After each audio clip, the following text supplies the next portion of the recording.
Messieurs, dames, bonsoir. Aujourd'hui, nous sommes le lundi 18 février 2019. Et aujourd'hui, j'avais envie d'aborder avec vous une des bases de l'Union européenne qui a mis des étoiles dans les yeux à beaucoup de personnes innocentes à l'époque, dont je faisais également partie. On se souvient tous des poèmes de nos présidents et ministres, de droite ou de gauche, qui nous ont vanté les libertés qu'offrait l'Europe, les 4 libertés de l'Union européenne.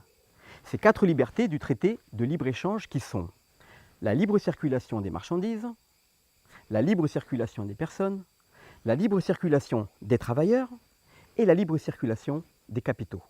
Et c'est vrai que le mot liberté, libérer, être libre, ça donne à ce mot un sens qui est presque angélique, magique, aérien.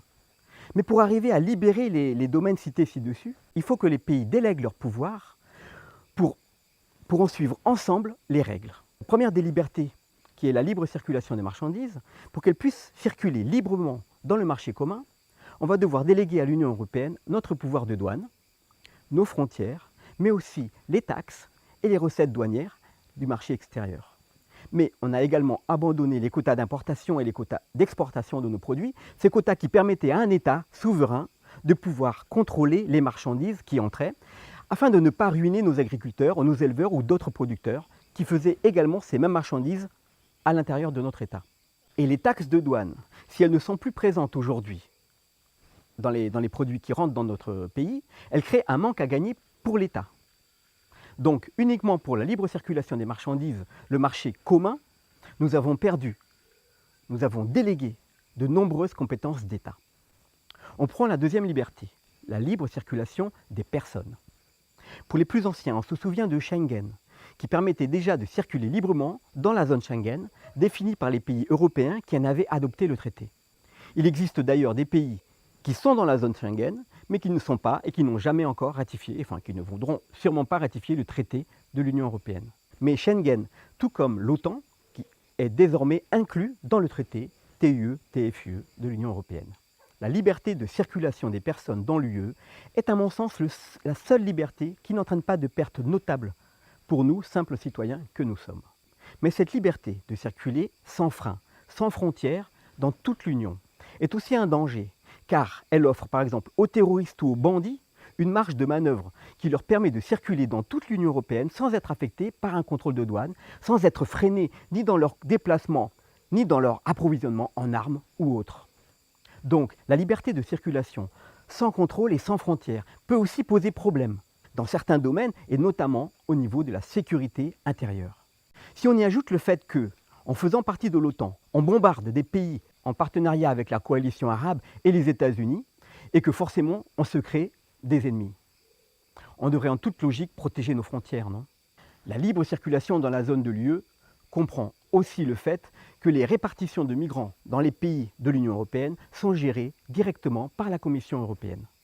Les compétences en matière de quotas, de migrants, de normes d'accueil, d'asile, tout ce qui concerne l'immigration intra-européenne est dans les mains de la Commission.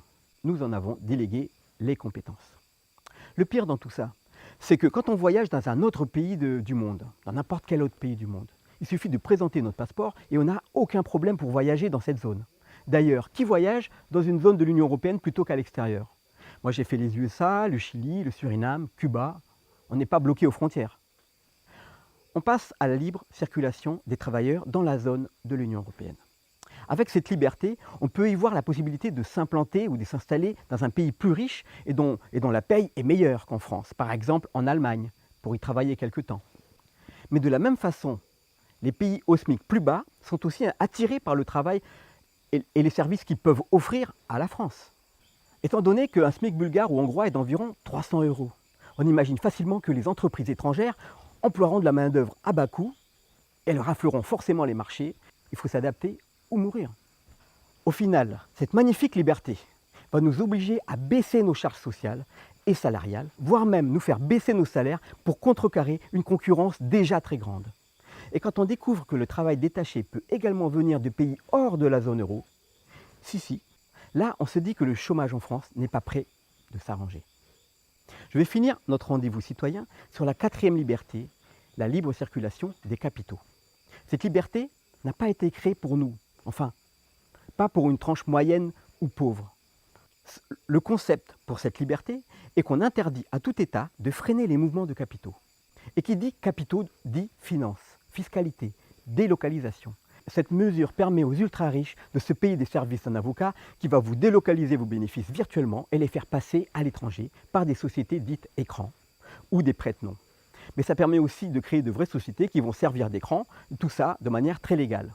Au final, ça permet aux super grandes sociétés, aux ultra-riches, aux milliardaires de ne pas payer leurs impôts en France. Cette évasion fiscale autorisée, cette fuite fiscale encouragée nous fait perdre près de 100 milliards par an.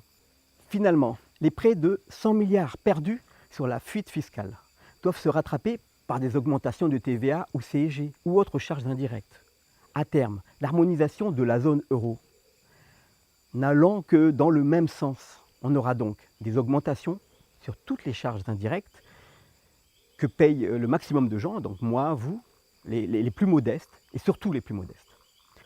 Comme on peut le voir, les 4 libertés de ce traité de libre-échange nous fait perdre beaucoup de compétences et nous fait perdre aussi beaucoup de notre modèle social, nos acquis sociaux, basés sur la redistribution équitable des richesses. C'est ce qui faisait de la France un modèle pour les pays qui la regardaient de loin.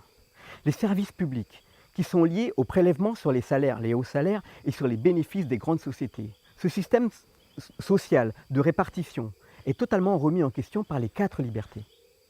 Les harmonisations, les aplanissements de nos salaires, les avantages sociaux et les services publics, tous ces aplanissements s'opèrent par le bas. La liberté est belle si elle permet aussi de protéger.